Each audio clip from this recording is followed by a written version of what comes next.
अभी आप स्क्रीन पे दो चित्र देख रहे हैं, एक ये चित्र है और एक ये चित्र है। इससे पहले केमिकल रिएक्शन वाले टॉपिक से, यानी कि जो साइंस क्लास 10वीं की साइंस क्लास की जो चैप्टर नंबर 1 है केमिकल रिएक्शन एंड इक्वेशन, इससे रिलेटेड मैंने ऐसा ही वीडियो, मैंने कई 2-3 वीडियो और भी बनाए हैं जिसमें चित्र से हम चीज़ों को समझने का प्रयास कर रहे हैं। और अगर उसका भी वीडियो आप देखना चाहेंगे तो इस वीडियो के डिस्क्रिप्शन लिंक में वो पुराना वीडियो भी आपको मिल जाएगा, जिसमें चित्र से हर तरह से व्याख्या किया हुआ है कि कौन सा चित्र क्या अर्थ देता है।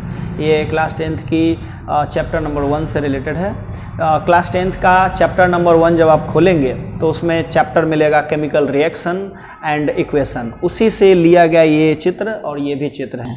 इस चित्र में क्या बताया गया? इस चित्र में बताया गया है मैग्नीशियम, यहाँ पे क्या है? मैग्नीशियम है। मैग्नीशियम का फीता है जिसको पकड़ लिया गया है टोंग से, ये हाथ से चिमटा जैसा दिखता है वो टोंग है, उसको पकड़ लिया गया है और इसको जलाया जा रहा है। ये बर्नर है, बर्नर का यहाँ स्विच ऑन कर दिया गया और ये रिबन जलेगा। मैग्नीशियम एक धातु होता है और एक पतला सा फीता के रूप में दिखाया गया यहाँ पे। जब ये रिएक्शन करेगा मतलब जलेगा, तो जलेगा कैसे?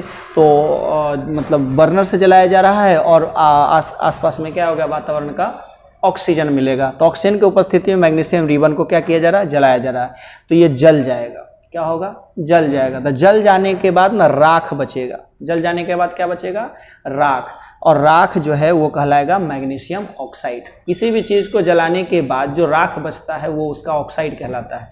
मैग्नीशियम जलेगा, मैग्नीशियम का क्या बन जाएगा? राख, तो मैग्नीशियम ऑक्साइड। यानी ये चित्र हमें क्या बताता है? ये चित्र बताता है मैग्नीशियम के फीते का जलना। और जल के क्या देगा?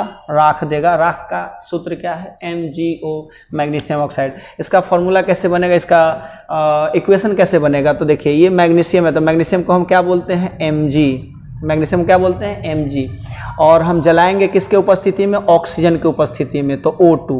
और क्या कर रहे हैं? गर्म कर रहे हैं। गर्म करने का सिंबल जो होता है, गर्म करने का जो सिंबल होता है वो त्रिभुज होता है, तो यहाँ सिंबल दे दिया गया। अब जब जलाएंगे तो जलाने के बाद क्या बनेगा? MgO। क्या बनेगा? MgO। अब इसको संतुलित कर लीजिए, ये ऑक्सीजन डबल है तो यहाँ पे भी डबल आ जाएगा, 2Mg 2O2, और यहाँ पे भी डबल कर देंगे तो ये बैलेंस हो जाएगा। तो 2Mg प्लस O2 और 2MgO बना है। ये जो 2MgO है इसी को हम क्या कहते हैं? राख कहते हैं। ये क्या है? राख। एसेज है। क्या है ये? एसेज है। किसका एसेज है? तो मैग्नीशियम का एसेज है।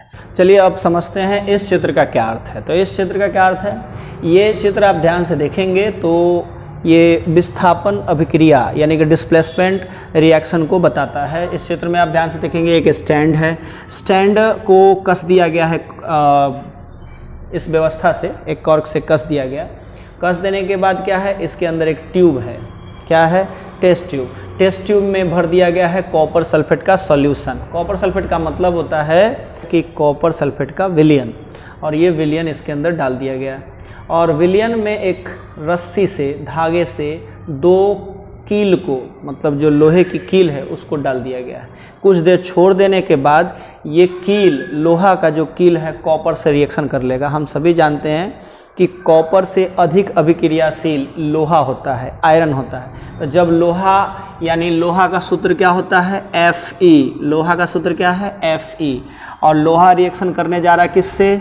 कॉपर सल्फेट से। किससे रिएक्शन करने जा रहा है? कॉपर सल्फेट से। और रिएक्शन करके बनाएगा क्या? तो बनाएगा, यानी ये फेरस जो है ये कॉपर को क्या कर देगा? डिस्प्लेस कर देगा। बोले चल भाग यहाँ से, अब तुम्हारी जगह लेंगे।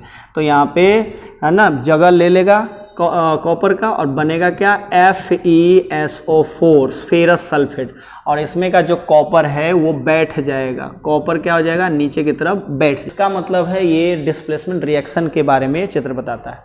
इसमें कुछ खास बातें समझिए कि जो कॉपर सल्फेट है, इसमें आप देख रहे हैं चित्र में, कॉपर सल्फेट ब्लू कलर का होता है, नीला होता है।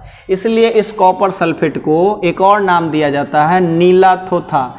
ये आपको सवाल आ जाएगा, नीला थोथा का सूत्र बताइए, तो क्या बोलेंगे? नीला थोथा का सूत्र होता है यही कॉपर सल्फेट। अंग्रेजी में इसे ब्लू बिट्राइल कहते हैं। क्या बोलते हैं? ब्लू बिट्राइल। इसी नीला थोथा का एक और नाम है नीला कशिश। क्या नाम है? नीला कशिश। इसी तरह जब ये रिएक्शन करता है तो बनता है फेरस सल्फेट। ये क्या है? Ferrous sulphate. ये जब फेरस सल्फेट बनता है तो जो सॉल्यूशन है ना उसका कलर बदल जाता है, यानी ग्रीन कलर का हो जाएगा। कौन से कलर? ग्रीन कलर का। तो जब ग्रीन कलर का हो जाएगा तो इसे हम कहते हैं हरा थोथा। क्या कहते हैं? हरा थोथा।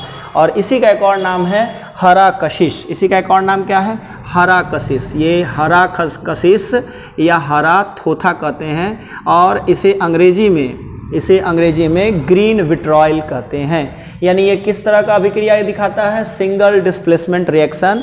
आप पढ़े होंगे विस्थापन अभिक्रिया दो प्रकार की होती है, एक सिंगल एक डबल। तो ये एकल विस्थापन अभिक्रिया को यानी कि सिंगल डिस्प्लेसमेंट रिएक्शन को बताता है ये चित्र।